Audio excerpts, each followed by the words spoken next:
Amém, amém. Então vamos lá. Nosso estudo de hoje, nós estamos ainda aí na sessão 5 de Yom Teruah, Festa das Trombetas, até Sukkot, Festa dos Tabernáculos. Nós já estamos aí na parte 9 dessa sessão 5.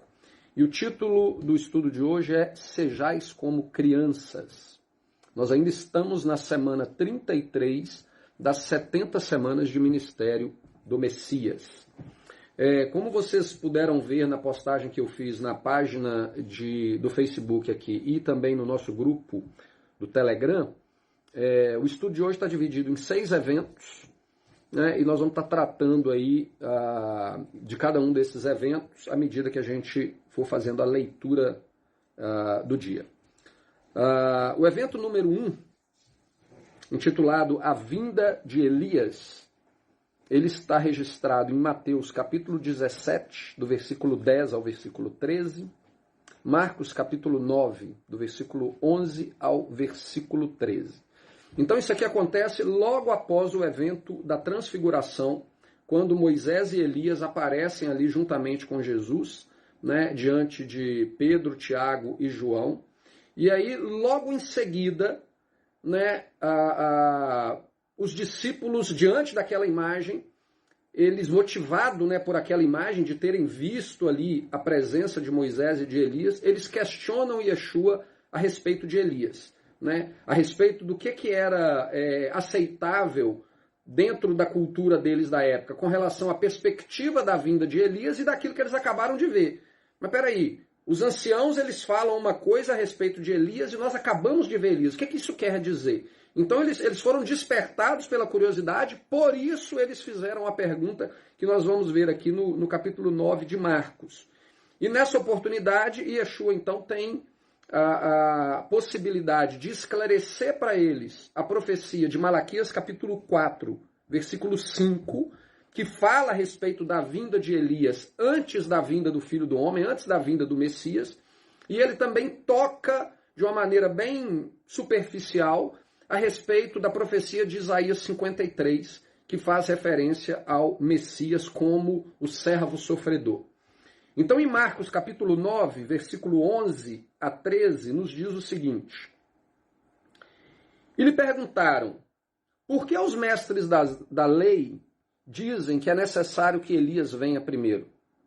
Jesus respondeu, de fato, Elias vem primeiro e restaurará todas as coisas. Então, por que está escrito que é necessário que o Filho do Homem sofra muito e seja rejeitado com desprezo? Mas eu lhes digo, Elias já veio e fizeram com ele tudo o que quiseram, como está escrito a seu respeito. Então, nós já vimos, se eu não me engano, no Evangelho de Lucas, no capítulo 1 de Lucas, ele fala que João era Elias. Aquele a quem eles esperavam já vinha vindo. Ele veio na autoridade de Elias para cumprir o propósito de chamar Israel para o arrependimento e de preparar o caminho para que o Messias chegasse, entrasse em cena e levasse ao cumprimento o seu papel como servo sofredor. E aqui em Marcos capítulo 7, ele chama atenção, Marcos capítulo 9, ele chama atenção exatamente para isso. Elias não só veio, como logo após a vinda de Elias, que eles fizeram com ele o que eles bem entenderam, né? João foi perseguido, João foi rejeitado, João foi ofendido pelo sistema religioso que o odiava, e logo em seguida João foi morto. Então, assim como eles fizeram tudo com ele, Yeshua chama atenção aqui que está escrito que é necessário que o Filho do Homem sofra muito e seja rejeitado com desprezo. Aonde que está escrito isso? Está escrito lá em Isaías 53. Isaías 53 nos dá a visão, a imagem do Messias como sendo um servo sofredor. Não como sendo o leão da tribo de Judá. Não como sendo o rei soberano que virá e estabelecerá paz sobre a terra. Mas como aquele que viria para ser rejeitado por todos e sofrer para pagar o pecado da nação. E essa foi o propósito que ele veio na sua primeira vinda. Aí a gente já vai para o evento 2, que é a cura de uma criança possessa. Isso está registrado em Mateus 17, versículo 14 a 21, Marcos 9, 14 a 29, Lucas 9, 37 a 43a. Eu não vou ler com vocês a passagem, mas é uma passagem muito conhecida por todos nós, né? É aquela situação do menino que tinha uma possessão, que quando a gente lê ali as diversas narrativas, nos dá a impressão de algo semelhante a um ataque epilético. O texto fala que ele caía no chão, que ele espumava pela boca, mas o texto também nos diz que ele se jogava sobre o fogo e se jogava sobre a água para tentar matar a criança. Então, apesar de ter características semelhantes a algo que nós sabemos hoje ser uma doença, né, aquilo ali claramente, segundo aquilo que o texto nos diz, claramente era um problema de possessão demoníaca, né, e os discípulos ali não conseguiram lidar com aquele problema. Então Yeshua é chamado, ele os repreende por não terem fé suficiente para libertar aquela criança, e ele termina chamando a atenção para eles de que situação parecida com aquela, ela era necessária preparação, que era o jejum e a oração, e ela era necessária fé. A gente chega então no evento 3, morte e ressurreição.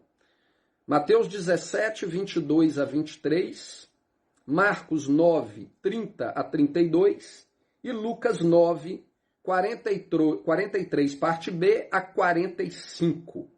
Vamos ler aqui Marcos capítulo 9, 30 a 32. Eles saíram daquele lugar e atravessaram a Galileia.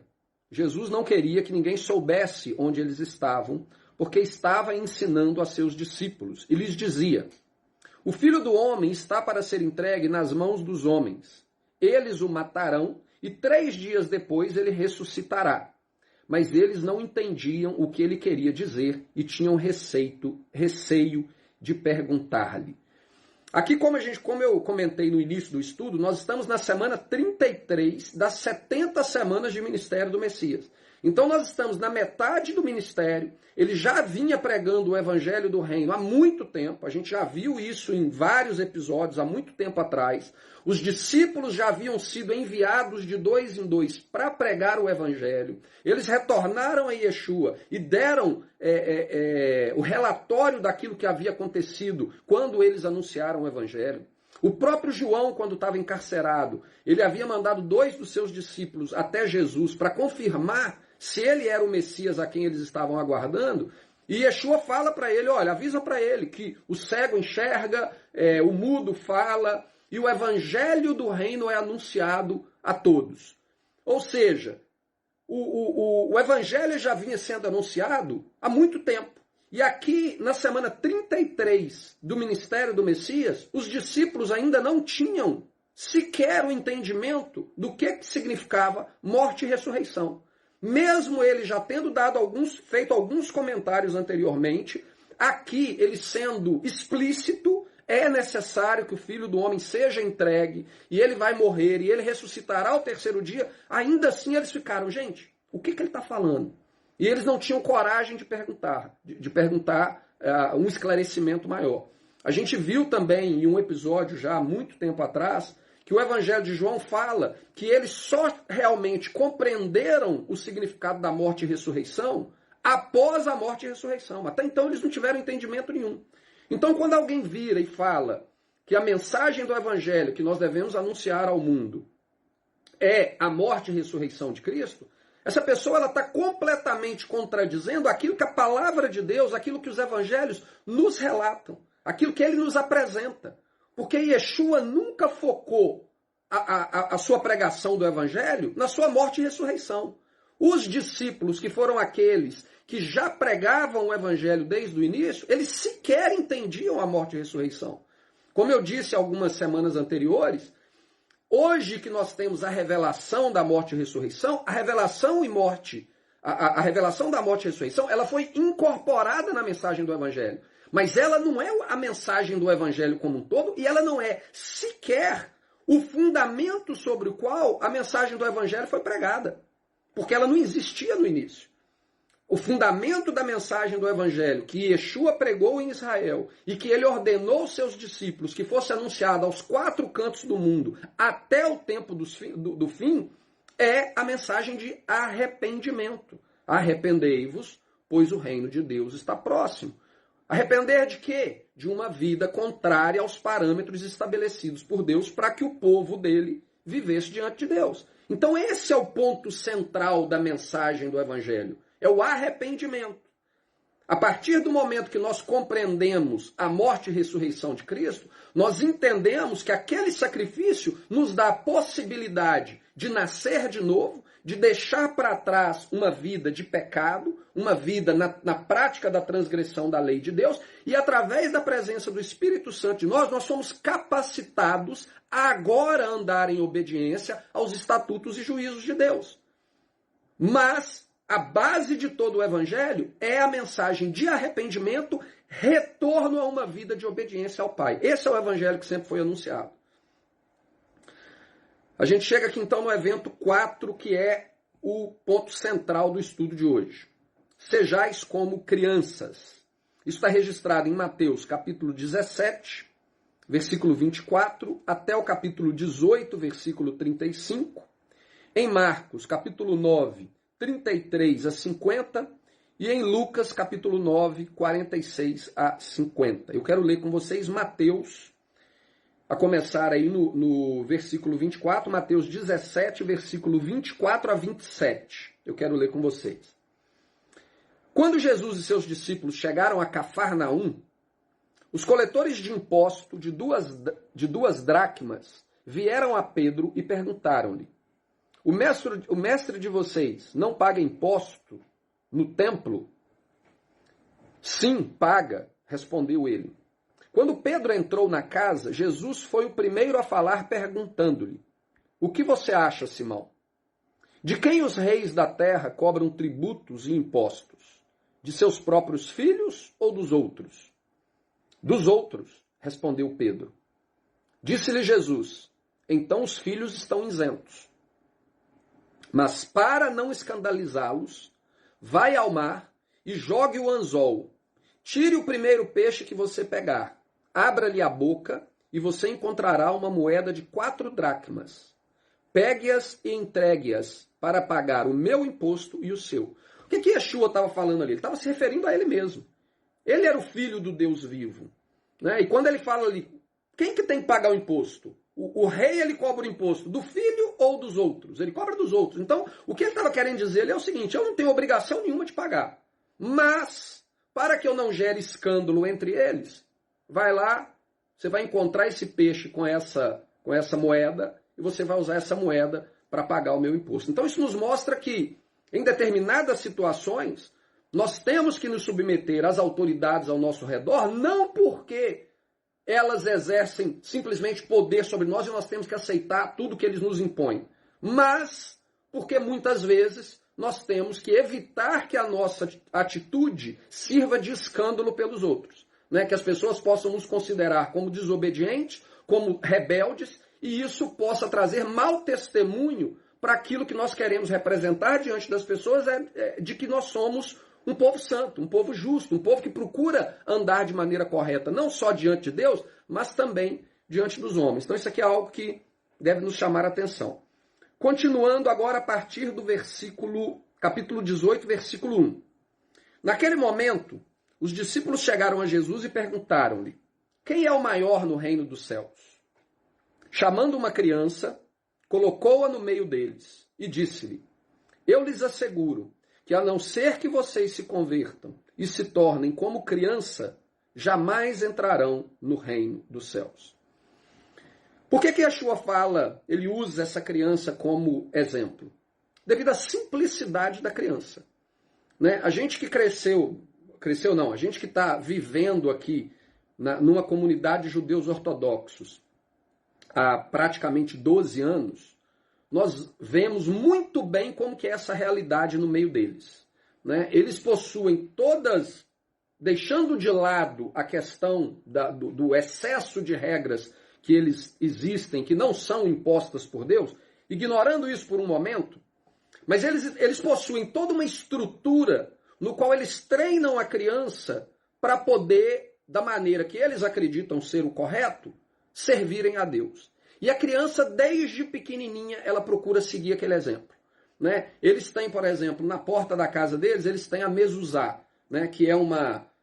quem não sabe o que é a mezuzá, ela é normalmente um objeto ali, um quadradinho, onde tem um rolinho com alguns textos bíblicos, né? E é colocado em todos os umbrais da casa. Não só na porta externa, mas todas as portas internas dentro da casa. Onde tiver um portão, onde tiver um portal, na verdade, tem uma mezuzá ali. E o que a criança faz? Desde novinha, criancinha de 1 ano e pouco, 2 anos. Está no colo da mãe, não sabe nem andar ainda. Ela já viu, pelo exemplo, que os pais, quando passam ali, eles botam a mão na mezuzá e eles beijam aquela mezuzá. Não estou entrando no mérito se o que eles estão fazendo é certo ou é errado. Só estou querendo dar um exemplo de como que é a atitude de uma criança. A criança deles, desde novinha, ela já passa ali, ela espicha o braço para poder pegar. Porque ela está vendo o exemplo do dia a dia. O pai, eles têm ali os horários de oração durante o dia, eles têm a maneira como eles oram, eles têm os livros de oração deles. Novamente, não estou entrando aqui na questão do certo e do errado. Mas o que as crianças fazem? A minha esposa que trabalha dentro da casa deles, ela vê isso.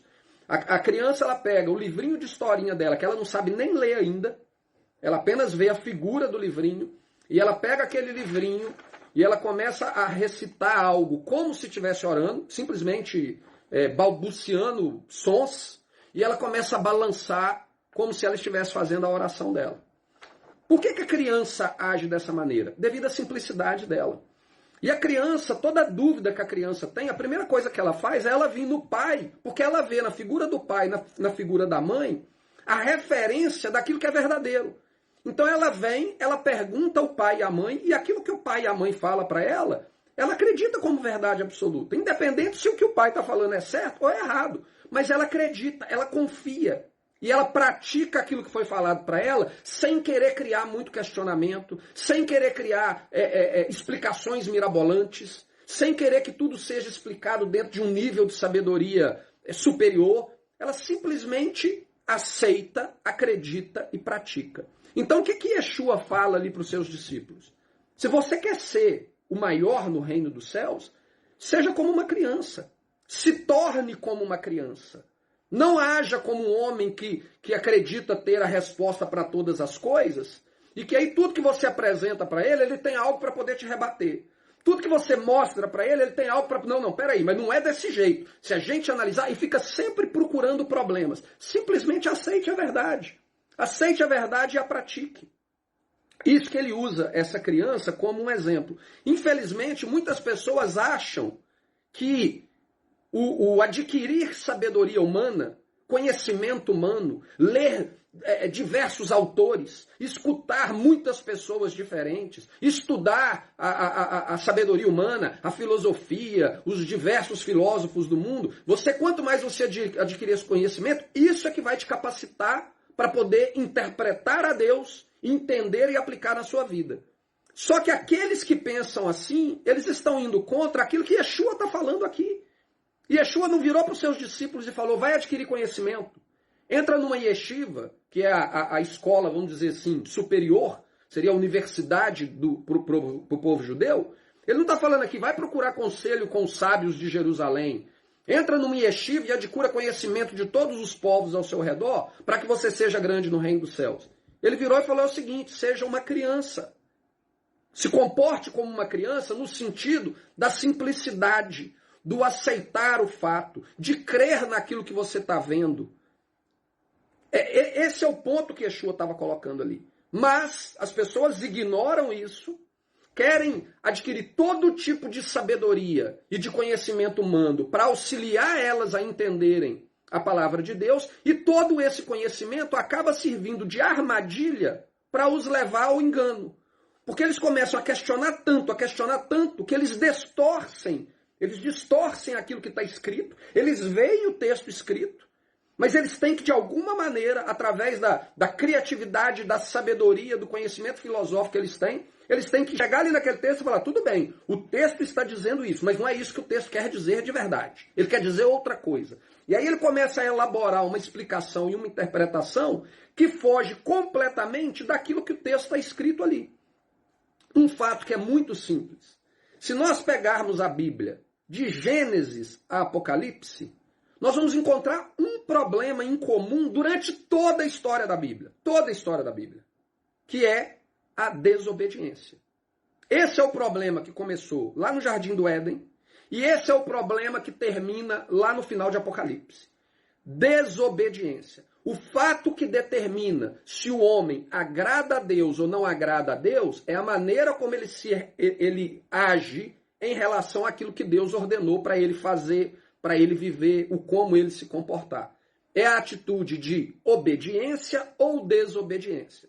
Se você entregar a Bíblia, se ela fosse um livro pequeno, né? Vamos resumir a Bíblia aí, sei lá, diminuir ela aí a uma proporção de talvez 10 vezes ou 100 vezes, e a gente entregasse para uma criança ler, uma criança ela ia chegar à conclusão ali no final o seguinte: eu preciso obedecer a Deus.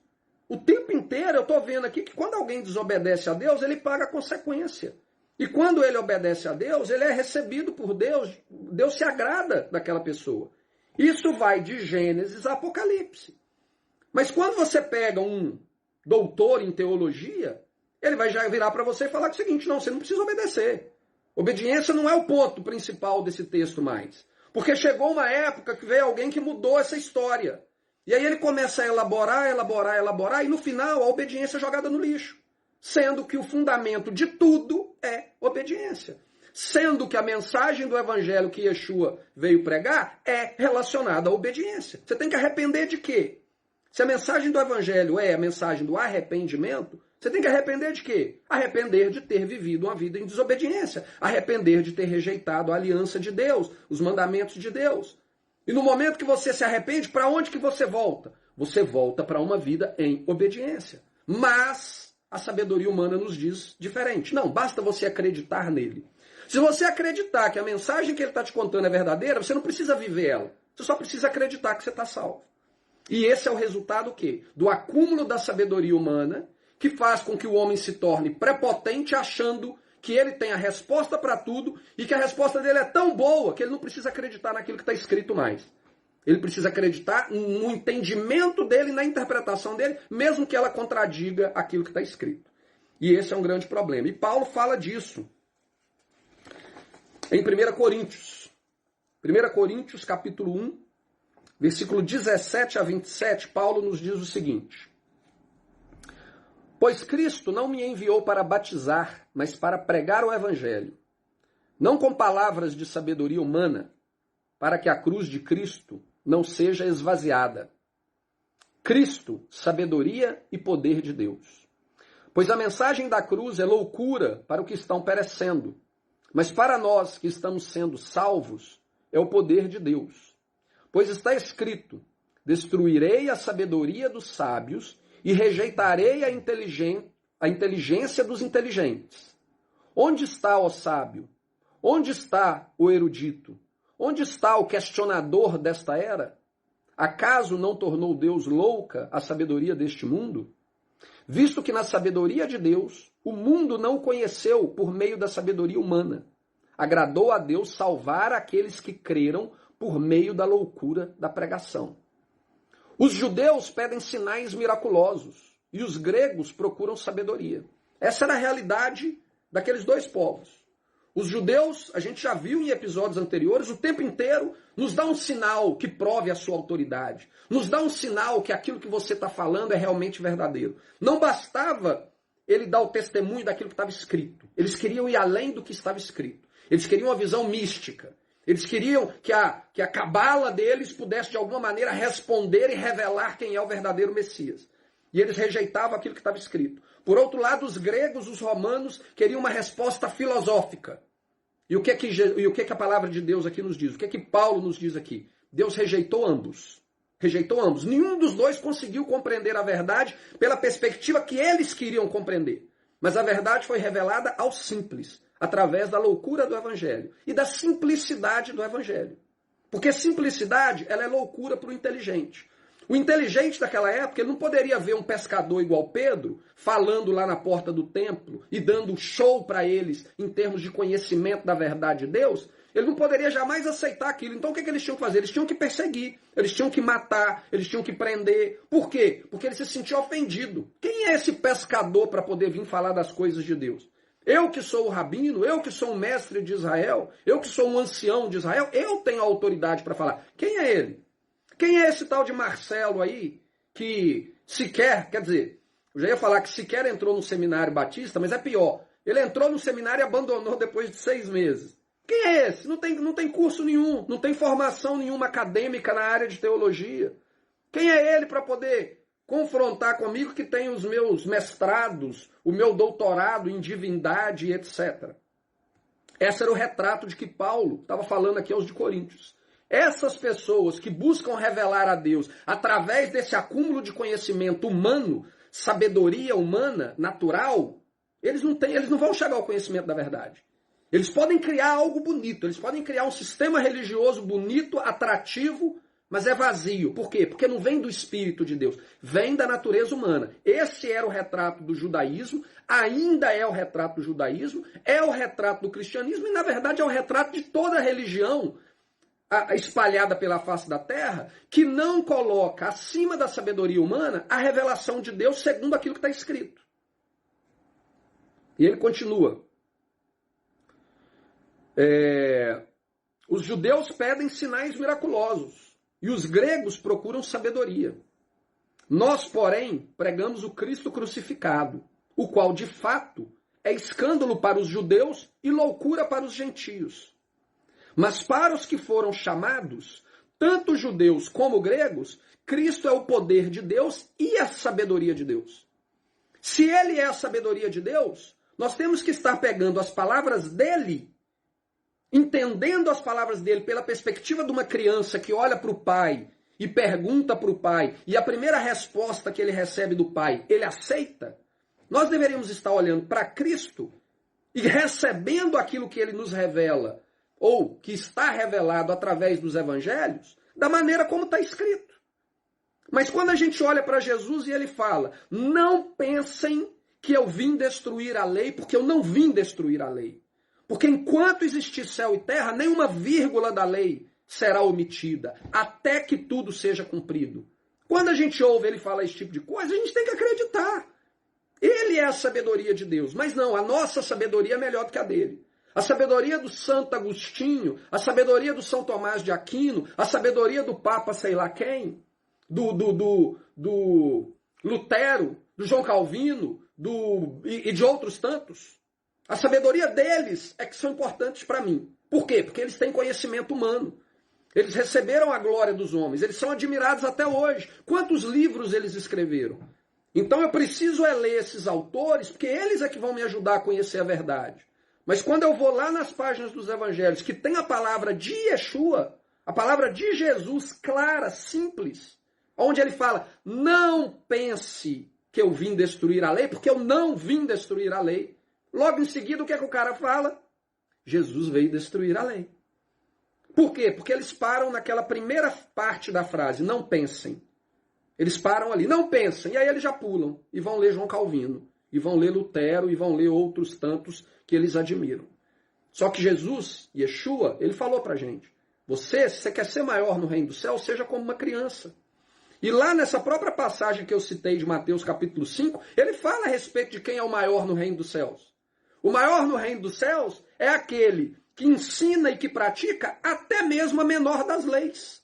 Esse é o maior no reino dos céus. Por que ele ensina e pratica até a menor das leis? Porque ele é uma criança. E a criança ela faz aquilo que o pai dela manda, sem questionar demais. Sem questionar demais. Porque a loucura de Deus é mais sábia que a sabedoria humana. E a fraqueza de Deus é mais forte que a força do homem. Irmãos, pensem no que vocês eram quando foram chamados. Poucos eram sábios, segundo os padrões humanos. Poucos eram poderosos, poucos eram de nobre nascimento. Mas Deus escolheu as coisas loucas do mundo para envergonhar os sábios. E escolheu as coisas fracas do mundo para envergonhar os fortes. Certa vez eu estava conversando com um irmão e a gente estava falando a respeito disso, da simplicidade, quer dizer, a gente não, eu estava falando a respeito disso, da simplicidade da mensagem de Deus, da revelação de Deus, né? Quando o povo de Israel sai do Egito, eles saíram ali pessoas simples, humildes, escravos. Eles não eram doutores. Eles não tinham conhecimento amplo da ciência da época. E quando Deus revela e entrega a lei para eles, ele entrega uma lei que qualquer pessoa, por mais simples que ela fosse, deveria ser capaz de compreender, inclusive uma criança. Quando a gente vê as instruções de Deus a respeito do estudo da lei e do aprendizado da lei, ele fala o seguinte: ensina a tua criança de dia e de noite, fala com ela a respeito dessas coisas de dia e de noite. Ou seja, a lei ela foi entregue para uma criança ser capaz de compreender ela. E então eu estava conversando com esse irmão a respeito disso e falando como que nós devemos nos aproximar da palavra de Deus, entendendo que ela é simples, sem procurar complicar. Basta crer no que está escrito. É lógico que nós temos que levar em conta o contexto. Nós temos que ver ali aonde determinada frase se coloca. É lógico que nós temos que ter um conhecimento básico na possibilidade que nós temos acesso hoje de tentar traduzir uma palavra do original. É lógico que isso é necessário. Não estou falando que nós temos que ser ignorantes, analfabetos, para poder entender a palavra de Deus. Não pensem assim, porque não é isso. O que eu estou falando é que nós devemos entender ela com simplicidade. Ele está falando aquilo que ele está falando e pronto, acabou. Se Jesus disse que ele não veio acabar com a lei, ele não veio acabar com a lei, pronto, acabou. Quem falar que ele veio acabar com a lei está com problema. Não está aceitando o que está escrito.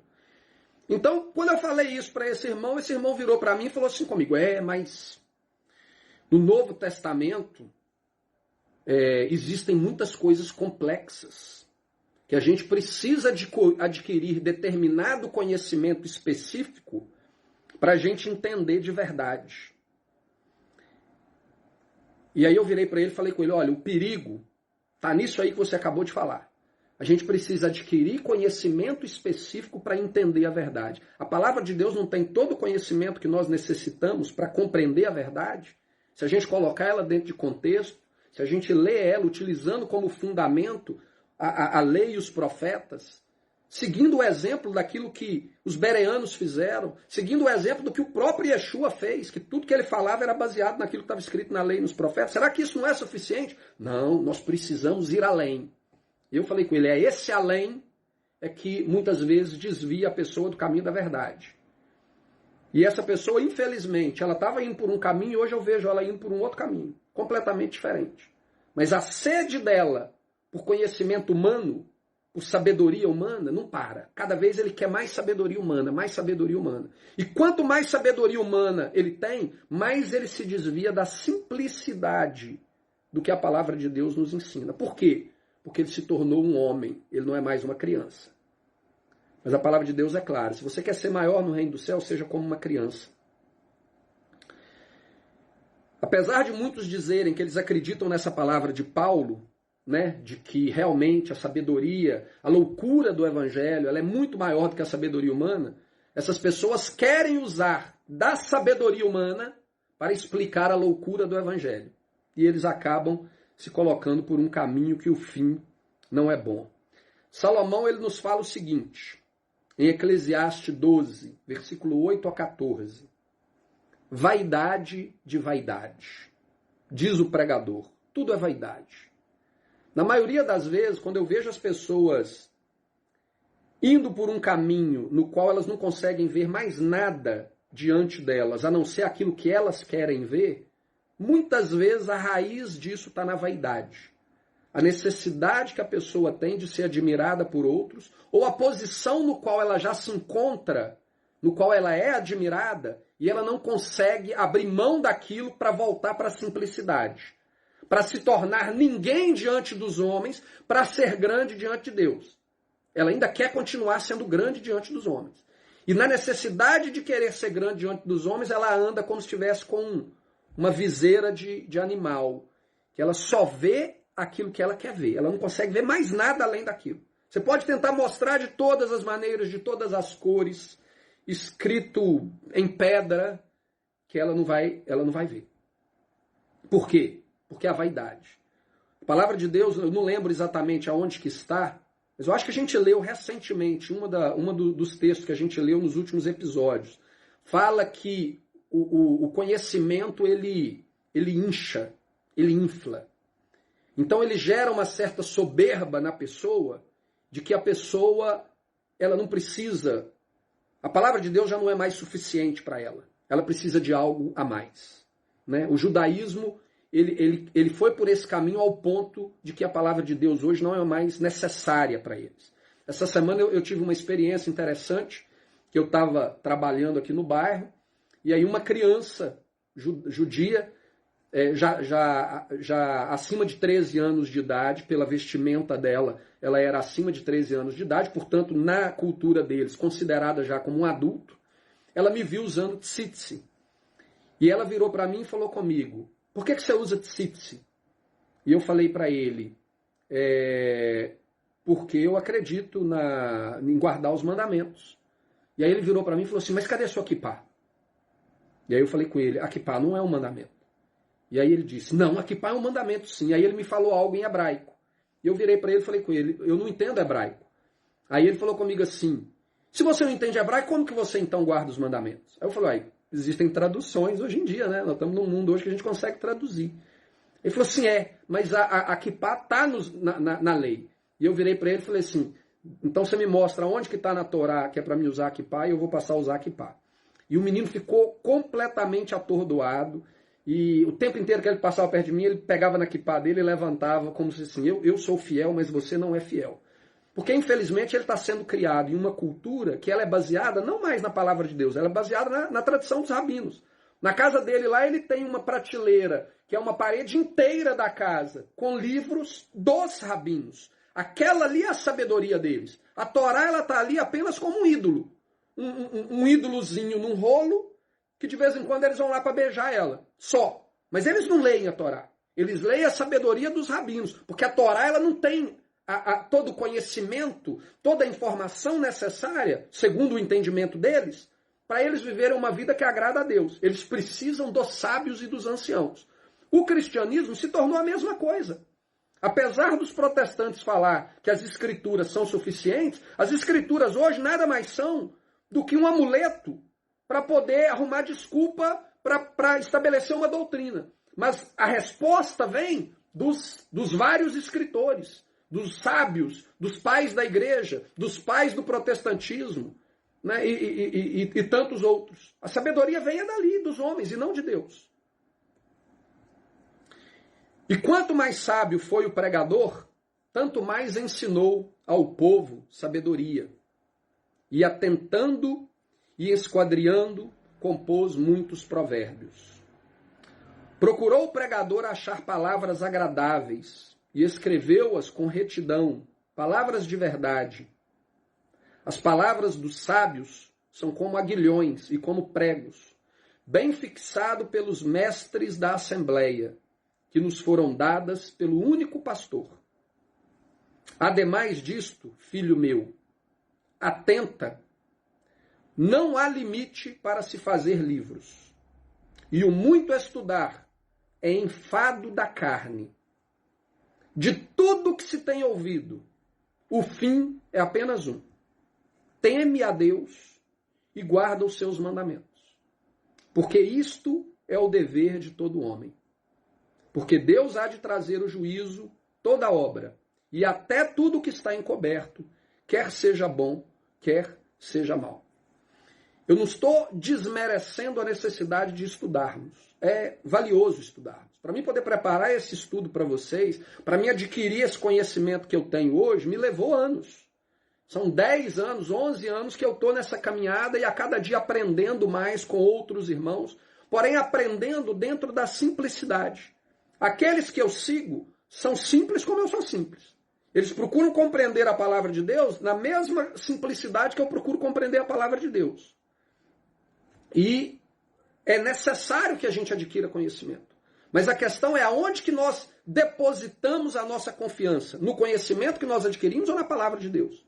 Porque como diz aqui Salomão a escrever Eclesiastes, a concluir Eclesiastes, a concluir a história da vida dele, ele fala, o sábio, né, o pregador, Ele adquiriu muito conhecimento, ele escreveu muita coisa. Mas no final era tudo vaidade. Vaidade de vaidade. Ele procurou escrever o que é correto? Ele procurou. Ele procurou escrever livros? Não tem, como diz aqui, né? Não há fim para a quantidade de livros que alguém possa escrever. Fruto da sabedoria humana, fruto da criatividade humana, do discernimento humano, da interpretação humana. Não há limite. Agora, com tudo isso, que é muitas vezes prazeroso, traz satisfação para a carne, nós adquirirmos conhecimento. Né? Eu, às vezes, vejo algumas pessoas fazendo comentários a respeito da história grega, a respeito de livros clássicos da humanidade, e eu acho interessante. Eu acho, nossa, que legal que a pessoa conhece isso tudo. Né? E talvez um dia eu tenha a oportunidade de aprender e estudar mais. Quero sim, não desprezo o conhecimento. Porém, Salomão chama atenção para uma coisa. No final de tudo, se resume em uma única coisa. Tema a Deus e guarda os seus mandamentos. Qualquer conhecimento que você esteja adquirindo, que te desvie deste fundamento, esse conhecimento ele é diabólico. Porque tem muito conhecimento diabólico no mundo. Conhecimento que nós recebemos do mundo não vem só de Deus. A maioria das coisas que nós recebemos do mundo vem do diabo. Conhecimento, na sua natureza, ele não é bom nem mal. O resultado dele na sua vida é que mostra se ele é bom ou mal. Eu posso adquirir conhecimento a respeito do satanismo, sem que eu adquirir esse conhecimento possa fazer qualquer mal para mim. Eu posso adquirir conhecimento a respeito do judaísmo, que é algo que, como nós vimos no estudo sobre o fermento dos fariseus, é algo no qual Yeshua nos alertou. Cuidado, tenha cuidado, fuja desse fermento. Mas eu posso adquirir conhecimento do judaísmo sem que aquele conhecimento tenha qualquer efeito maléfico na minha vida. Mas a partir do momento que eu estou adquirindo um conhecimento que me leva a me afastar do temor de Deus e da obediência aos seus mandamentos, eu sei que a origem daquele conhecimento é má e eu estou permitindo que aquele mal tenha lugar na minha vida. Então esse conhecimento eu tenho que desprezar ele, eu tenho que jogar ele no lixo. Porque é conhecimento que vem do homem para destruir a sabedoria de Deus. Porque o conhecimento que vem de Deus e a sabedoria que vem de Deus, ela vai sempre nos levar para esse objetivo. Temer a Deus e guardar os seus mandamentos. Voltando a Mateus. Portanto, Jesus nos disse, sejamos como crianças. Voltando a Mateus. Portanto, aquele que se tornar humilde, versículo 4 a 11, aquele que se tornar humilde como este menino, este é o maior do reino dos céus. E qualquer que receber em meu nome um menino, tal como este, a mim me recebe. Mas qualquer que escandalizar um destes pequeninos que creem em mim, melhor lhe fora que se lhe pendurasse ao pescoço um mó de azenha. Pelo que eu já vi em outras traduções aqui, isso aqui seria aquela pedra do moinho, né, para poder fazer farinha. Então, aquela pedra bem grande, bem pesada. E se submergisse na profundeza do mar. Então, a pessoa que causar escândalo a essas crianças que chegam ao Pai na simplicidade e creem na sua simplicidade, qualquer um que causar escândalo àquela criança, melhor seria se ela amarrasse uma pedra de moinho no pescoço e jogasse na profundeza do mar. Ai do mundo, por causa dos escândalos, porque é mister que vem a escândalos, mas ai daqueles homens por quem o escândalo vem.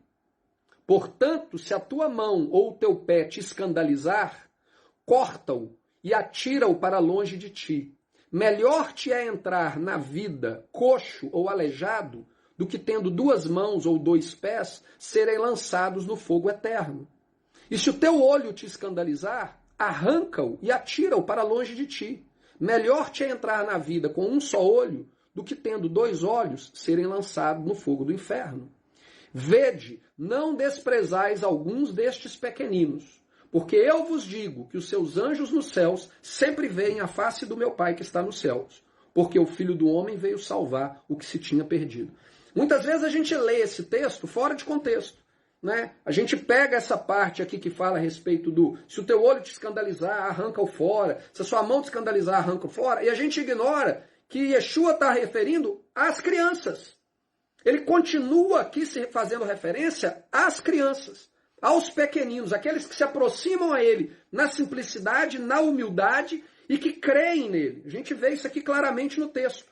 E o que ele está falando aqui é o seguinte: se a consequência das suas ações, do seu comportamento, ela conduz uma dessas crianças a se desviar do caminho da verdade e a se perder, meu amigo, é melhor você amarrar no pescoço uma pedra e se matar. É lógico que Yeshua, em momento nenhum, aqui ele está fazendo apologia ao suicídio.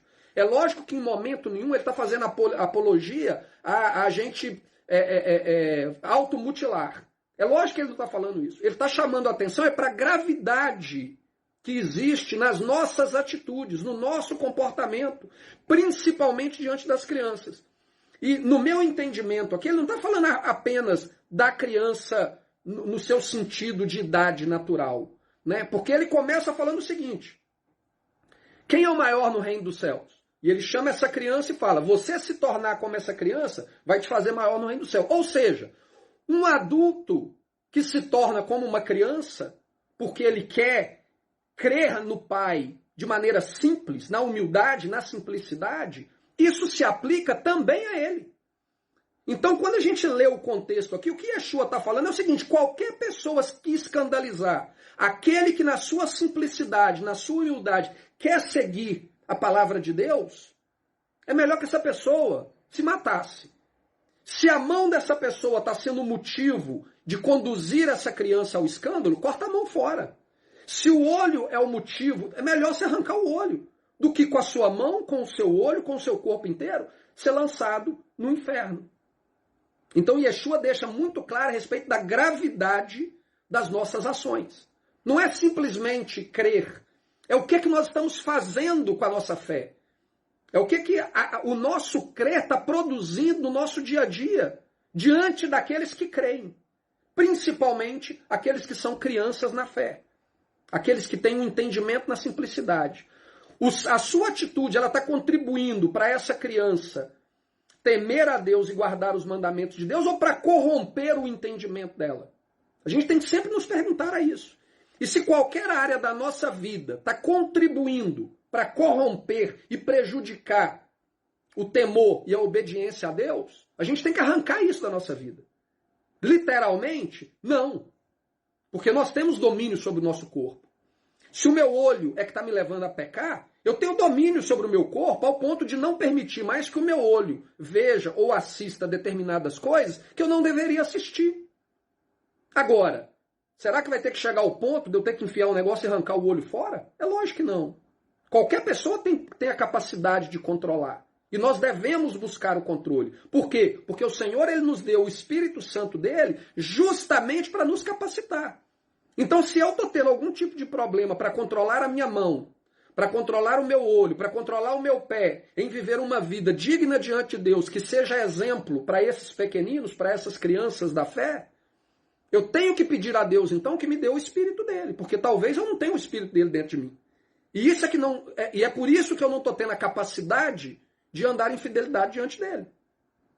E é a nossa responsabilidade. O ponto que Yeshua deixa claro aqui é o seguinte: qualquer que escandalizar um destes pequeninos que creem em mim, melhor lhe fora pendurar a pedra no pescoço e submergir-se no profundo do mar. A palavra escandalizar, ela é a palavra grega escandalizo, que ela quer dizer colocar uma pedra de tropeço no caminho, levar alguém a se desviar do caminho, conduzir alguém à prática do pecado ou conduzir à apostasia. Apostasia é justamente a rejeição da palavra de Deus.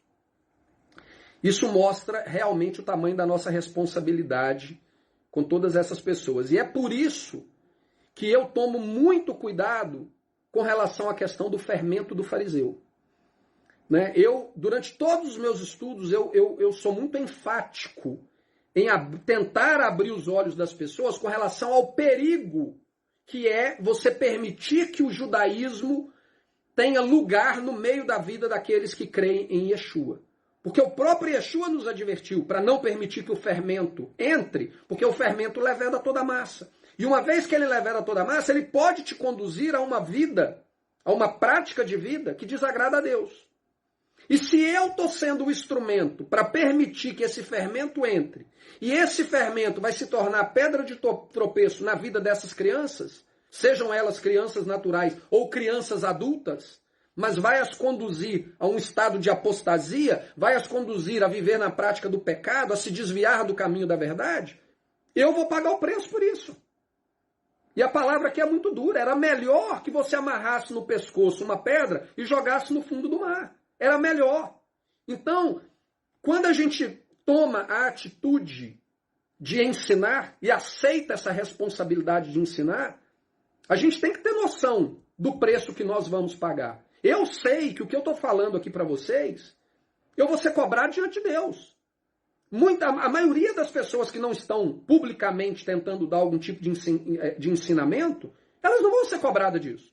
Eu vou ser cobrado, além da minha responsabilidade individual como homem, como ser humano, eu vou ser cobrado como alguém que estava instruindo os outros.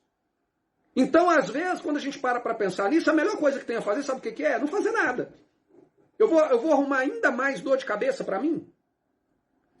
A melhor posição, né, seria essa. Eu vou abrir mão, não vou fazer nada. Mas, quando a gente entende a nossa responsabilidade diante de Deus, principalmente diante de um mundo que está caminhando em direção à perdição, a gente acaba não conseguindo se eximir dessa responsabilidade, a gente acaba tomando essa responsabilidade. Mas a partir do momento que eu tomo essa responsabilidade, eu tenho que ter consciência de que tudo aquilo que eu guio as pessoas até ele, todo tipo de conhecimento que eu guio as pessoas até ele, eu vou ser responsável. E o que eu estou colocando diante delas? Eu estou colocando diante delas uma pedra de tropeço, um escândalo, ou eu estou colocando diante delas um caminho plano para que elas possam chegar à verdade de Deus? Porque o que eu vejo muitas vezes aí, mundo afora, né, dentro do movimento messiânico principalmente, são pessoas trazendo pedra de tropeço. E, infelizmente, muitos que estavam dentro da congregação dessas pessoas acabam caindo nessa pedra de tropeço e abandonando a fé e rejeitando Yeshua. E eu, Deus assim permita, não vou pagar esse preço. Mas eu vejo muitas pessoas fazendo isso. Versículo 11 diz o seguinte: porque o Filho do Homem veio salvar o que se havia perdido. Então, tudo isso aqui, o contexto está se referindo àquela criança. E ele fala, olha, não sejam motivo de escândalo. Não seja motivo de ser pedra de tropeço para que alguém se desvie do caminho da verdade e se apostate da palavra de Deus. Não seja isso. Porque eu vim para salvar. Eu vim para salvar o que estava perdido. E se eu salvo o que estava perdido, ele se torna como uma criança, e você vai lá e contribui para que aquele que havia sido salvo se perca novamente, ou se desvie do caminho da verdade novamente, você não só está contribuindo para a perdição daquele, como você está destruindo a obra que Yeshua fez na vida dele. Você vai ser responsável pelos dois atos. Então Yeshua deixa isso aqui muito claro. Se agirmos como pedra de tropeço para os que estão sendo salvos, nós seremos responsabilizados pela perdição dele. Essa semana eu vi um vídeo de uma pessoa chamada Mateus Zandoná, do Ministério Ensinando de Sião. O Ministério Ensinando de Sião, ele é um dos ministérios mais famosos do Brasil em termos da visão de judaísmo messiânico. Judaísmo messiânico. Quando eu comecei a minha caminhada de entendimento da necessidade de vivermos uma vida em obediência à lei de Deus, eu me deparei com esse pessoal do Ensinando de Sião. E o pouco que eu vi deles foi motivo para mim não assistir mais. O pouco que eu vi foi motivo para mim não assistir mais. Porque eu vi que o que eles estavam pregando era judaísmo. Eles estavam tentando misturar judaísmo com a fé em Yeshua. E os dois são incompatíveis. É óleo e água. Não dá para misturar os dois. Por quê? Porque Yeshua disse, cuidado com o fermento dos fariseus. Então não tem como eu virar e falar, eu estou pregando Jesus e eu estou colocando o fermento do fariseu junto com Jesus e estou entregando para você. Não tem como fazer isso. Ou você ajunta ou você espalha. Aquele que é por mim, né, não é contra mim. Então não tem como você ser a favor de Jesus e trazer o judaísmo junto com você. E eu notei isso há muito tempo atrás. E eu nunca dei ouvido a eles. E infelizmente eu vi que muitos dos grupos que cresceram no Brasil, a raiz do conhecimento deles vem desse ministério ensinando de Sião. Por quê? Porque as pessoas se deixam, e eu já comentei sobre isso em episódios anteriores, as pessoas se deixam atrair pela aparência. O cara bota uma quipá na cabeça, o cara bota um talite no ombro, o cara tem uma sinagoga parecendo que está em Jerusalém, o cara tem uma Torá, e aí ele tem todo um ritual. E as pessoas, infelizmente, elas estão presas à religiosidade. Então, essa imagem de religiosidade, de liturgia e de não sei o quê, encanta algumas pessoas. E as pessoas atribuem àquele que tem toda essa fantasia, toda essa caricatura, eles atribuem aquilo um sinal de autoridade. E eles aceitam aquilo como verdade absoluta. Principalmente aqueles que, como eu já comentei anteriormente também, descobrem algum tipo de descendência judaica. Eu preciso ser igual ao judeu. Qual judeu que você precisa ser igual? O judeu Jesus, Yeshua, ou o judeu que colocou Jesus lá na cruz? Qual judeu? Porque todos eram judeus. Existia o judeu que era fiel a Deus, que é o judeu Yeshua, e existiam os judeus que foram condenados como sendo filhos do diabo pelo próprio Yeshua. Ambos eram judeus. Qual judeu que você quer parecer? Eu quero parecer com o judeu Yeshua. Ele é a minha referência. Ele é a minha sabedoria. A minha sabedoria não vem dos rabinos. A minha sabedoria não vem dos escribas e fariseus. Eu não quero saber da sabedoria deles. Eu quero sabedoria daquele que Deus enviou ao mundo para pagar o preço dos nossos pecados e nos guiar à verdade. Esse é o judeu que eu quero seguir. Ele é a minha referência. E somente ele. Mas, muitos, para eles a palavra judeu é qualquer coisa, se refere a tudo. Inclusive existe um entendimento muito errado no mundo cristão e no mundo messiânico hoje, que é um apoio irrestrito a Israel como nação no Oriente Médio. O judeu que está lá no Oriente Médio, a maioria deles, é o judeu que está fazendo passeata gay em Tel Aviv. É o judeu que está profanando o sábado dentro da terra de Israel. É o judeu que está cometendo aborto autorizado pelo líder do estado dele, do país deles. Esse judeu, ele não está sendo preparado para a salvação. Ele está sendo preparado para a destruição, para o juízo de Deus. E se nós crermos na palavra de Deus, na verdade, ele não tem nenhum direito à terra. Porque aquela terra pertence ao Pai. Ela não pertence a homem nenhum. Ela pertence a Deus.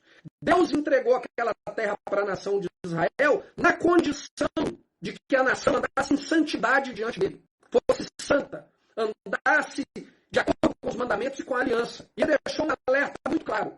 O povo que estava aqui nessa terra foi vomitado da terra porque eles andaram em rebelião contra mim. Se vocês fizerem o mesmo que eles fizeram, a terra vai vomitar vocês também. Por quê? Porque a terra ela pertence a um Israel santo. E se a pessoa é de natureza judaica, de natureza israelense, e não vive em santidade diante de Deus, ela não tem direito à terra. A terra vai vomitar ela de lá. E quando a gente vê guerras e perseguição e ódio, isso não é culpa de Deus, isso é culpa daqueles que estão vivendo em pecado e em rebelião contra Deus, que é 99% dos judeus que hoje vivem em Israel. Isso é um fato. Eu creio na palavra de Deus ou eu não creio? Eu vou me apegar mais à natureza étnica, à minha ligação emocional, em termos de origem genealógica, com o povo judeu? Ou eu vou me ligar àquilo que a palavra de Deus fala, de que o Israel que Deus realmente, que é o Israel de Deus, é aquele que é fiel à aliança? Porque esse Israel é para quem a terra foi prometida. A terra pertence a esse Israel. Israel do qual um dia eu e você, que cremos no Messias e guardamos os mandamentos de Deus, vamos fazer parte dele e vamos herdar a terra, junto com ele. Agora, O Israel que simplesmente tem uma questão de linhagem genealógica, mas que vive em rebelião, esse Israel, a palavra de Deus é muito clara, ele vai ser destruído. Mas as pessoas, elas querem apoiar de maneira incondicional. Não quero nem questionar. Falou que é judeu, eu estou apoiando e não quero nem saber. Gente, isso é errado. A palavra de Deus ela é muito clara com relação a isso. Então, infelizmente, as pessoas que veem um ministério em Belo Horizonte, Minas Gerais, que tem toda essa forma de judaísmo, as pessoas que às vezes não tiveram acesso a outro tipo de informação, elas se deixam encantar. E aí elas vão lá atrás deles, ou eles têm a resposta da verdade. E eles não sabem que eles estão sendo colocados na boca deles é judaísmo. E o que foi o vídeo que eu vi dele? Mateus Andoná. É um vídeo a respeito de comer carne de porco. Um vídeo, me parece, que foi postado no Instagram dele, pela forma que o vídeo estava, me parece vídeo de Instagram. E a pergunta era, o gentio pode comer carne de porco? E a resposta dele é, sim, pode. A proibição de comer carne de porco é apenas para o povo judeu. Porque o povo judeu, isso é a interpretação dele. Porque o povo judeu, Deus tinha um padrão de santidade para ele, em termos do templo, que ele não requer do gentio. Então, o gentio, se quiser se abster, pode, mas se não quiser, não tem problema nenhum. Quando eu vi eles pela primeira vez, e nunca mais quis assistir, eles estavam falando a respeito do Natal, e eles falaram exatamente a mesma coisa. Um gentio pode continuar celebrando o Natal, que é uma festa pagã, é uma festa diabólica, de adoração a falsos deuses. E a resposta deles foi exatamente a mesma coisa. Se o gentio quiser, ele pode continuar, não tem problema não. Ou seja, eles criam duas categorias no povo de Deus que a palavra de Deus não cria. Existe a categoria do judeu, que Deus tem um padrão de santidade para ela, e existe a categoria do gentio, que você é um cidadão de segunda classe, você vai entrar no reino para varrer as ruas de ouro para o povo judeu andar por elas. Isso vem do judaísmo. É porque essas pessoas, elas estão contaminadas, completamente dominadas por uma visão do judaísmo, do farisaísmo. E elas nem conseguem enxergar isso. Por quê? Porque são sábios demais. Eles leem demais, eles sabem tudo de tudo. A única coisa que eles não sabem é que quando nós somos convertidos através de fé em Cristo, nós deixamos de ser gentios e nos tornamos parte de Israel. Está lá em Efésios capítulo 2. Isso aí eles não sabem. Que está lá claramente exposto em Efésios capítulo 2. Mas aí quando ele vai se referir a um membro da congregação que fala, eu como gentio posso comer carne de porco? Sim, você gentio pode. Mas não, ele não é mais gentio. Ele deixou de ser gentio, agora ele é Israel. Ele tem direito à mesma herança que a sua. Não, não tem não, porque eu sou judeu. E quem é você para querer se comparar a mim? Essa é a natureza de onde vem esse tipo de entendimento. E sabe o que esse entendimento é? Escandalizo. É isso que esse tipo de entendimento é. As pessoas veem na simplicidade delas, como uma criança, abandonando um sistema religioso pagão, completamente contaminado pelo paganismo, que é o cristianismo. E elas veem na simplicidade querer entender a verdadeira mensagem do Evangelho. Querer entender o que é viver em obediência aos mandamentos de Deus. E o que ela recebe? Judaísmo. É colocado uma pedra de tropeço para ela, para que ela continue vivendo a vida dela na mesma prática da abominação que ela vivia quando estava lá na igreja. A única diferença é que quando você for na reunião no sábado, você coloca uma kippá na cabeça. É só isso, a diferença é essa. É de ficar revoltado. É de ficar revoltado quando eu vi aquele vídeo. Essas pessoas é que provocam um escandalizo às criancinhas. Sejam elas criancinhas adultas que chegaram na fé, sejam elas criancinhas de verdade, que eles estão preparando não para a salvação, mas para o juízo. Para isso que eles estão preparando pessoas que eles estão falando com ela. Não, continua praticando isso aí, porque você não é judeu como nós. Isso aí, vocês podem continuar comendo lixo. Vocês podem continuar celebrando culto a falsos deuses. Entendeu? Não é para vocês, não. Eu já escutei isso aqui da boca de judeu ortodoxo. Mas dá nojo. Dá nojo escutar isso aí da boca de alguém que diz ser representante de Yeshua. Dá nojo. Infelizmente, muita gente segue esse tipo de gente aí.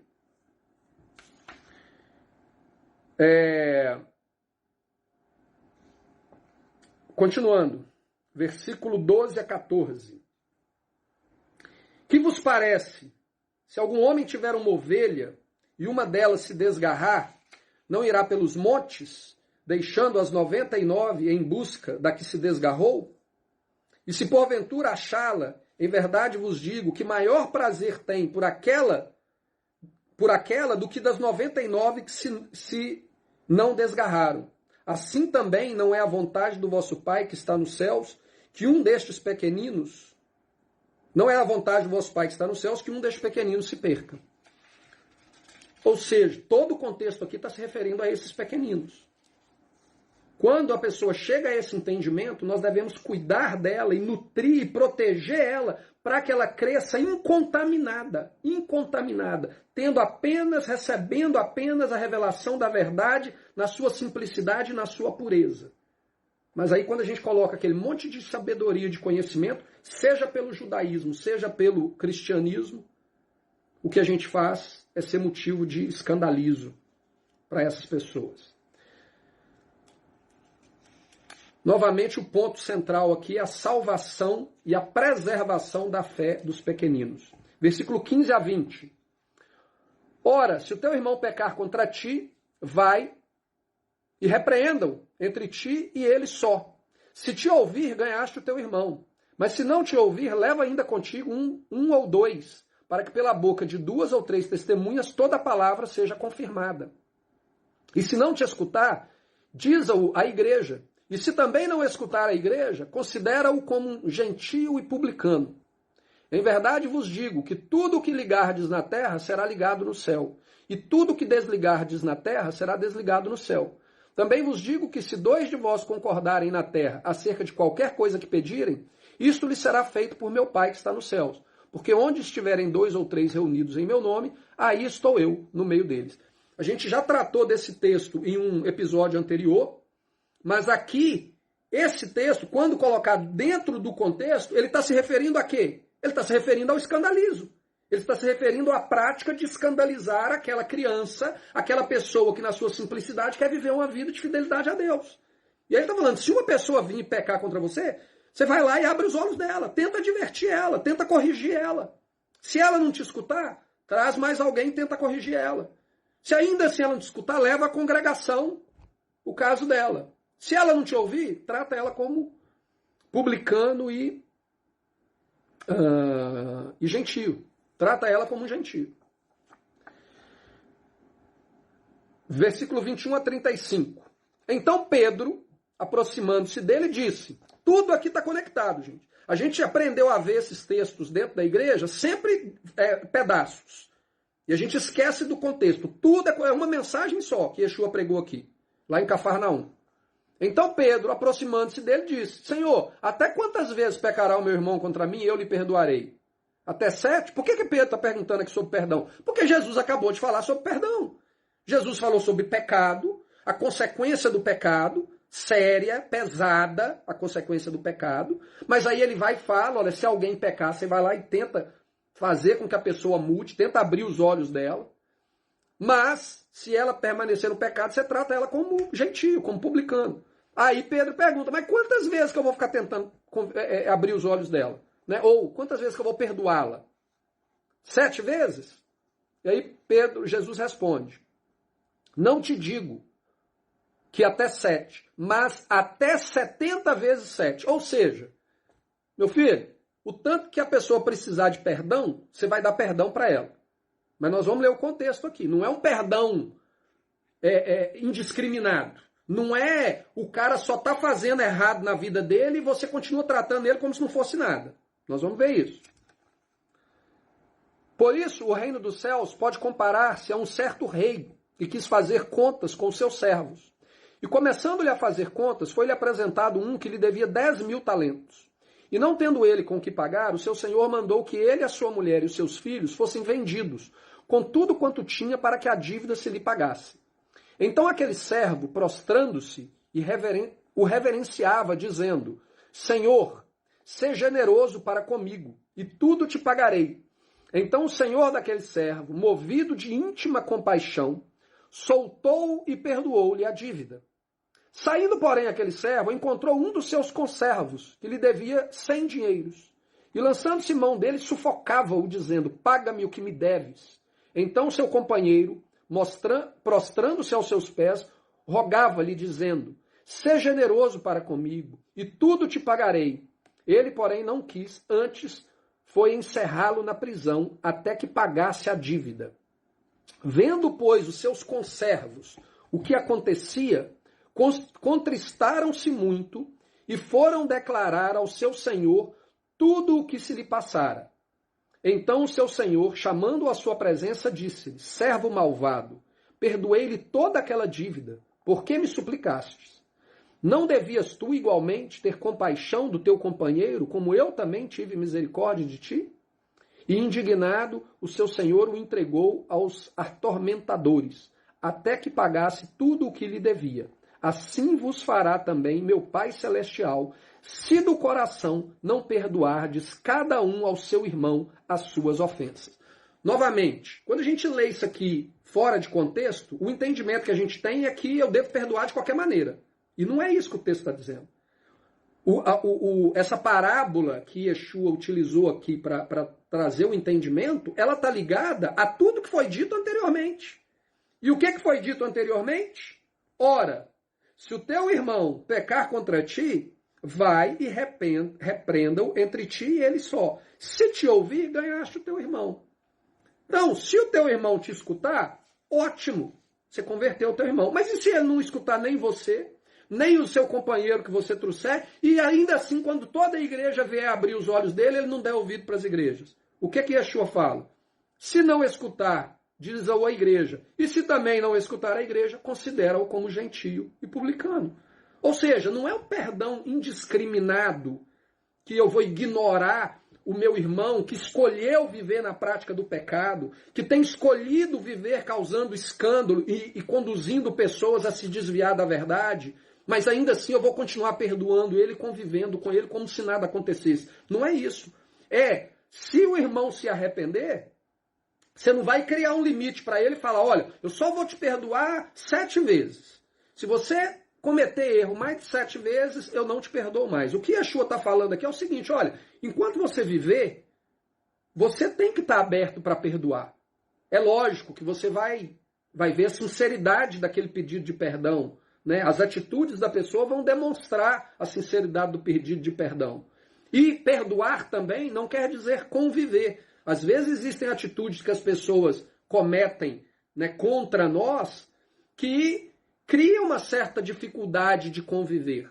Mas você não precisa ficar condenando aquela pessoa por algo que ela já te pediu perdão. Se ela pediu perdão e reconheceu, é um direito seu escolher não conviver mais com ela, não ter a mesma intimidade que você tinha antes por causa de algum erro que ela pode ter cometido. Mas você não pode carregar no coração o rancor e a condenação por algo que ela pediu perdão. E isso é quantas vezes a pessoa te pediu perdão. Agora, se a pessoa não pediu perdão, e se a pessoa não reconhece o seu erro, e ela continua vivendo na prática do erro, o próprio Jesus falou: considera como gentia e publicano. E pronto, acabou.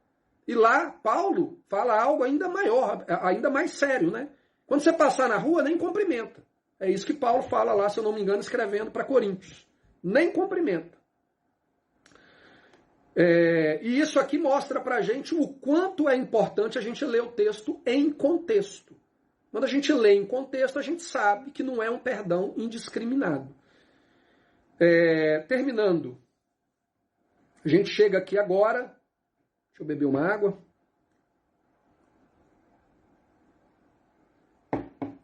A gente chega aqui agora no evento 5, o caminho da festa dos tabernáculos. João 7, versículo 2 a 10 e Lucas 9, 51. Estava próxima a festa dos judeus e dos tabernáculos, a festa dos judeus, a dos tabernáculos. Disseram-lhe, pois, seus irmãos: sai daqui e vai para a Judéia, para que também os teus discípulos vejam as obras que fazes. porque não há ninguém que procure ser conhecido que faça coisa alguma em oculto. Se fazes estas coisas, manifesta-te ao mundo, porque nem mesmo seus irmãos criam nele. Disse-lhes, pois Jesus, ainda não é chegado o meu tempo, mas o vosso tempo sempre está pronto. O mundo não vos pode odiar, mas ele me odeia a mim. Porquanto dele testifico que as suas obras são más. Subi vós à festa. Eu não subo ainda esta festa, porque ainda o meu tempo não está cumprido.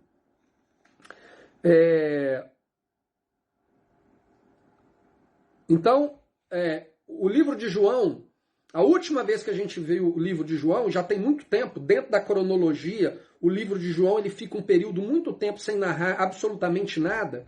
Agora que a gente vai começar a ver mais narrativas de João, mas a última vez que a gente leu o livro de João foi após a mensagem de Yeshua, onde ele fala a respeito de comer da carne dele e beber do sangue dele.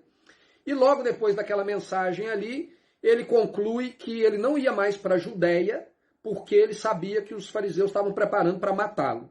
Então aqui, quando chega o período da festa dos tabernáculos, os irmãos dele então falam com ele aqui, olha, se você está fazendo isso tudo, a sua fama está grande, vai lá para a Judéia, lá é a capital, lá é o centro, vai para Jerusalém. Você quer se mostrar realmente, você tem essa autoridade? Vai lá e se mostra para eles.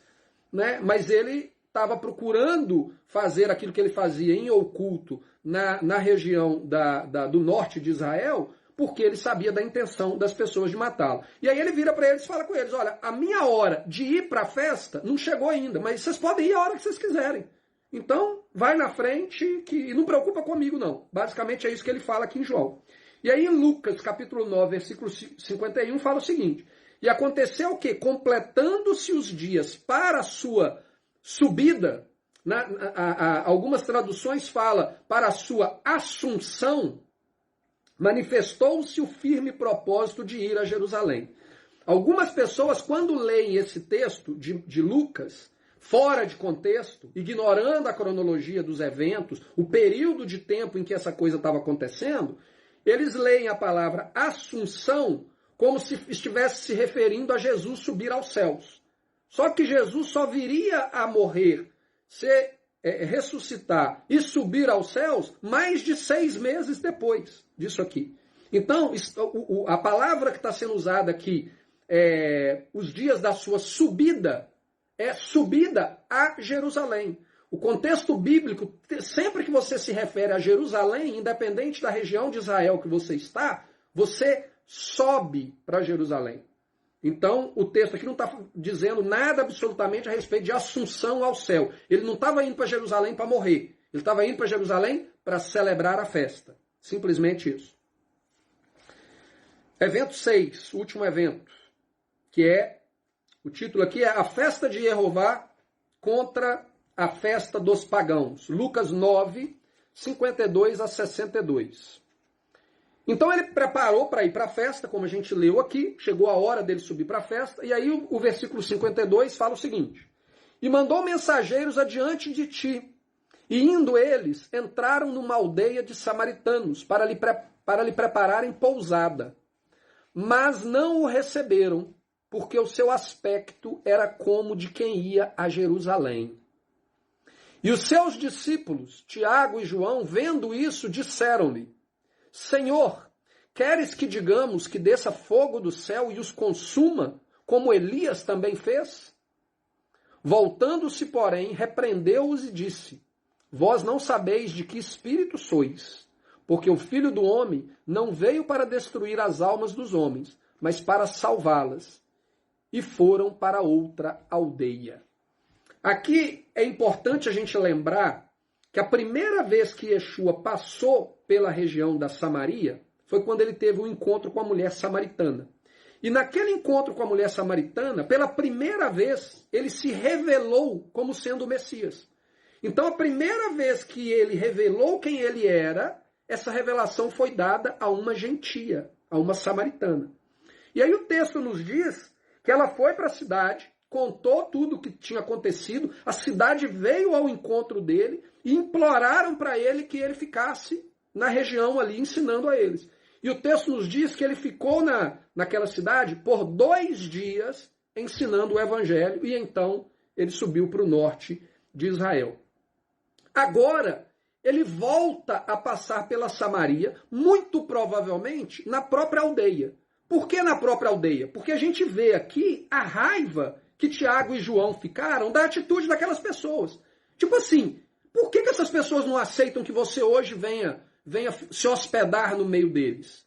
E a resposta está aqui no versículo 53, que diz o seguinte: mas não o receberam porque o seu aspecto era como de quem ia a Jerusalém. Eles não aceitaram recebê-lo porque eles sabiam que ele estava indo celebrar a festa em Jerusalém. Qual o problema disso? Nós já falamos no estudo sobre as 2 casas a respeito da divisão de Israel em 2 reinos. O reino do sul, a casa de Judá, e o reino do norte, a casa de Israel. A casa de Israel foi entregue o reino para Jeroboão. A gente viu naquele estudo que Jeroboão, ele criou para ele, ali no reino do norte, um sistema religioso completamente à parte do sistema religioso estabelecido por Deus para que o povo de Israel adorasse a Deus em Jerusalém. Então o que Jeroboão pensou? Não, se o povo do norte for a Jerusalém adorar a Deus, pode ser que o coração deles se incline para o rei de Judá e eles voltem a se colocar debaixo da autoridade de Judá. Então ele falou, não, eu vou criar aqui para mim um templo e as nossas festas serão aqui nesse templo, em uma data um pouco diferente, mas tudo que Deus mandou celebrar em Jerusalém, nós vamos celebrar aqui. O problema é que Deus ele deixou muito claro que o único local onde o povo poderia adorá-lo era no local onde ele escolheu para ali colocar o nome dele. E era no Monte Moriá, não no Monte Gerazim, lá na Samaria. Mas Jeroboão, ele pecou contra Deus, ele conduziu a casa de Israel a viver na prática do pecado, tanto que ela foi levada para o cativeiro assírio, muito antes da casa de Judá ser levada para o cativeiro babilônico, e ao contrário da casa de Judá que retornou, a casa de Israel foi dispersa entre os 4 cantos da terra e jamais retornou para a terra de Israel. Então ali foi a origem dos samaritanos. Naquela mesma região aonde Jeroboão estabeleceu esse sistema religioso, é onde surgiu os samaritanos. E os samaritanos, eles deram continuidade a esse sistema religioso misturado com o paganismo, em total rebelião à lei de Deus, que Jeroboão havia estabelecido. Então, quando Yeshua retorna a Samaria e ele mostra para eles, eu estou indo para Jerusalém para celebrar a festa, eles se sentiram ofendidos. Por que eles se sentiram ofendidos? Porque Yeshua não foi ali para brincar de religião com eles. E eles queriam que Yeshua fizesse o seguinte, não, agora que nós sabemos que você é o Messias, vem participar das nossas festas. Vem adorar a Deus aqui no nosso templo, aqui no Monte Gerazim. Você não precisa ir para Jerusalém para poder adorar a Deus. O texto ele não diz isso, mas quando a gente entende o contexto, e é por isso que é importante a gente entender o contexto nos diz que é exatamente isso que aconteceu. Eles se sentiram ofendidos porque Yeshua não compactuou com o sistema religioso deles, baseado em tradições e doutrinas de homens que anulavam e rejeitavam completamente a lei de Deus. E por causa disso, Jesus já não era mais bem-vindo. E é importante a gente entender que Yeshua esteve com eles na primeira ocasião por 2 dias, se revelou a eles como o Messias, esteve com eles por 2 dias. Depois dos 2 dias, Yeshua retorna para eles, mostrando para eles que o compromisso e a obediência de Yeshua é a Deus em Jerusalém. E o que eles falaram? Não, esse Messias eu não vou seguir, não. Se você quiser ficar aqui no nosso templo adorando junto com a gente, beleza, nós aceitamos que você é verdadeiramente o Messias. Mas se você quer ir para Jerusalém, você já perdeu completamente a moral com a gente. Nós já não te respeitamos mais. E aí o que Tiago e João falaram aqui? Vamos mandar descer fogo do céu e matar essa praga toda, porque eles não merecem. Eles merecem serem destruídos. Mas aí Yeshua fala, não, eu não vim para destruir, eu vim para trazer a salvação. Quando a gente traz para a realidade da igreja de hoje, o que aconteceu nos últimos 2000 anos? Os últimos 2000 anos, a revelação de Jesus, de Yeshua, como sendo o Messias, se tornou uma verdade quase que exclusiva da igreja gentílica, do povo gentil, né? Da igreja gentílica não existe termo igreja gentílica. Desculpa, não existe. Se você é igreja, você não é gentil. Você é parte de Israel. Mas a mensagem do Evangelho, a mensagem do Jesus Messias, do Jesus Cristo, ela se tornou uma mensagem durante 2000 anos praticamente exclusiva dos gentios que se converteram. Porém, o que tem acontecido aí, principalmente na última década? Do ano 2000 para cá, esse movimento de retorno à origem hebraica da nossa fé, ele começou a tomar forma. Principalmente a partir do ano de 2008, 2009. Começou a tomar forma e se espalhar pelos 4 cantos do mundo.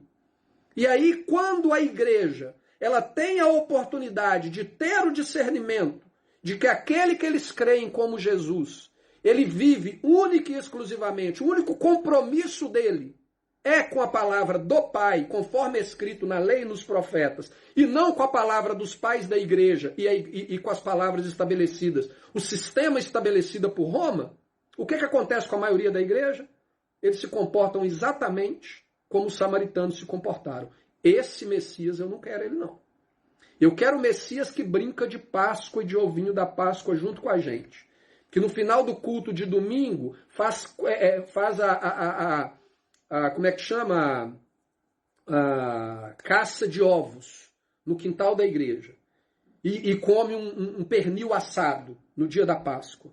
Eu quero um Jesus que vai ter uma árvore de Natal que é relacionada a um símbolo pagão lá na frente da igreja no dia 25 de dezembro, o dia de adoração ao nascimento do Deus Sol, um dos dias mais abomináveis em termos de paganismo na história da humanidade. Eu quero esse Jesus, mas o Jesus que santifica aquilo que Deus santificou, o Jesus que festeja aquilo que Deus estabeleceu para ser festejado, esse Jesus eu não quero ter nada com ele não. Ele não tem nem direito de se hospedar entre nós. A gente sabe que tudo aquilo que foi escrito na palavra de Deus, ela foi escrito com algum propósito. E aquilo que aconteceu no passado, muitas vezes ele é sombra daquilo que aconteceu no futuro. E eu não acho que é por acaso isso que aconteceu na Samaria. Porque Jesus ele deixou muito claro, eu vim senão para as ovelhas perdidas da casa de Israel. E quando ele ordenou os seus discípulos para irem pregar o evangelho, ele falou com eles, não vão para Samaria. Se não era para ir para Samaria, por que ele foi para Samaria? Por que ele se revelou para uma mulher samaritana, para uma gentia? Por que ele ficou com eles durante 2 dias? Aparentemente não faz sentido.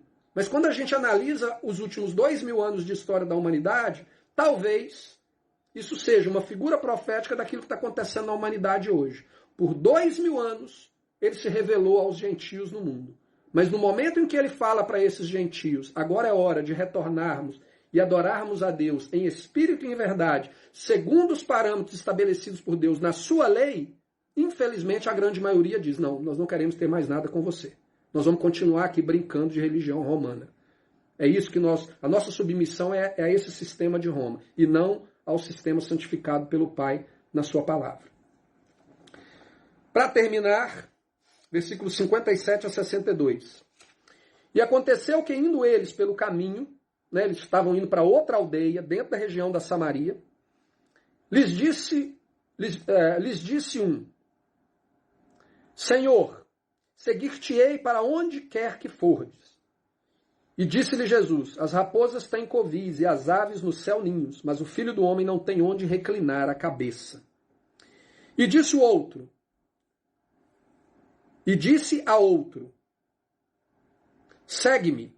Mas ele respondeu, Senhor, deixa que primeiro eu vá enterrar o meu pai. Mas Jesus lhe observou, deixa os mortos o enterrar os seus mortos, porém tu vai e anuncia o reino de Deus.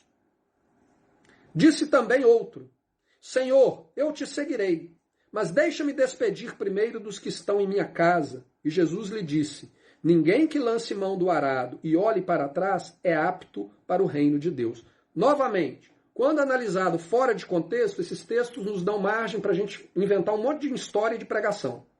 Quando analisados dentro do contexto, a gente entende aqui é que, estando Yeshua ainda dentro da região da Samaria, ele passou para aquelas pessoas uma mensagem de que, se eles estivessem dispostos a segui-lo, eles teriam que estar dispostos a pagar o preço que seria necessário. E muitas vezes esse preço seria até mesmo o rompimento dos laços com os seus familiares. Porque eles cresceram em uma cultura completamente pagã.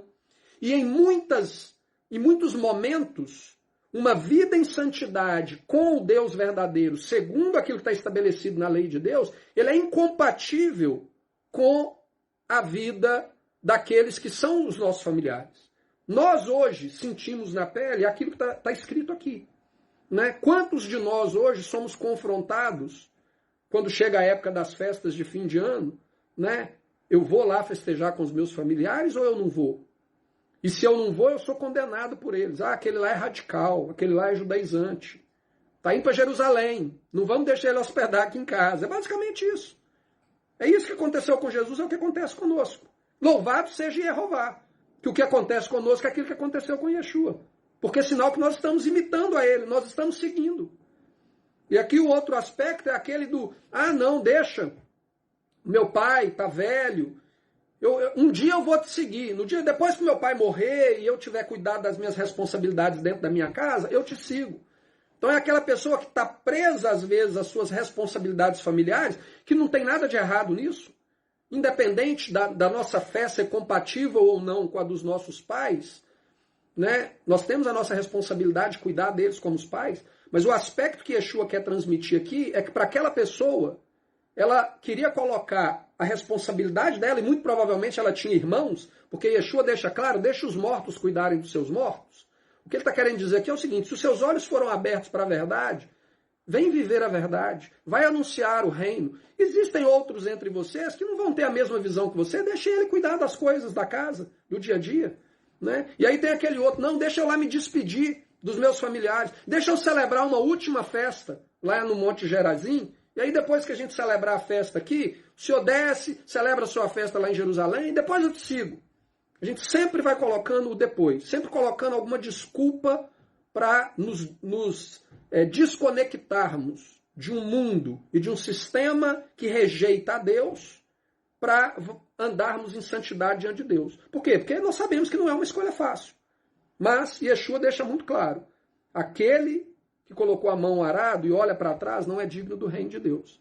Portanto, que a gente possa ter essa convicção, que a gente possa aprender com esse erro dos samaritanos e não vivermos nesse erro. E que possamos, de alguma maneira, ser um instrumento do Pai para abrir os olhos daqueles que, infelizmente, estão vivendo nesse erro.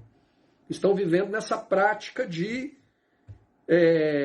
não quererem seguir o Jesus que aponta para Jerusalém, porque para eles o verdadeiro Jesus é aquele que aponta para Roma. E nós sabemos que esse Jesus não é o verdadeiro Jesus. Não é o verdadeiro Messias. Então a gente encerra por aqui. Fico aberto aí para perguntas e comentários.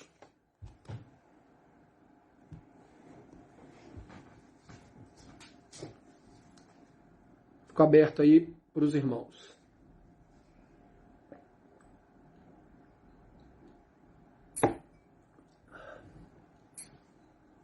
Caso tenhamos alguma pergunta ou algum comentário,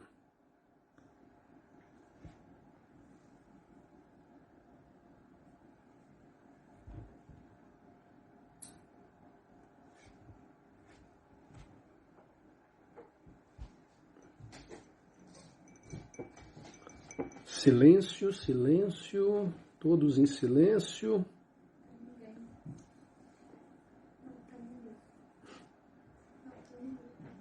Oi.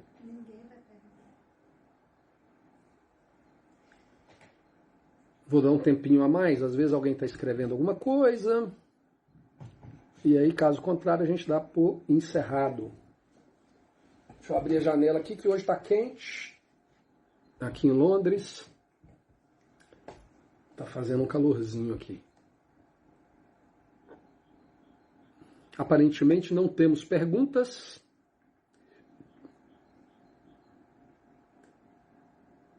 Estou excelente. Eu acho que o Tapas quis dizer estudo excelente. Entendi, Tapas. Mas eu acho que não temos perguntas, então. Que Jeová abençoe a todos vocês. Renes, muito bom mais uma vez. Que Jeová abençoe a todos vocês aí. Tenham uma semana abençoada. Essa semana o Tapia se livra da cadeia. E aí talvez tenhamos a oportunidade aí de nos encontrarmos. Seja bem-vindo à vida em liberdade, Tapias. Ele não está na cadeia, ele está, vou explicar que ele está na quarentena aqui em Londres. Está preso no hotel. Então, gente, um abraço para todos vocês. Fiquem na paz. A gente se fala, então, se Jeová assim nos permitir, no próximo sábado. E aí talvez também, logo a seguir aqui, a gente faz nosso encontro ali na sala online, né, a nossa confraternização ali do pessoal que participa do grupo de Telegram. Tá bom? Um abraço a todos.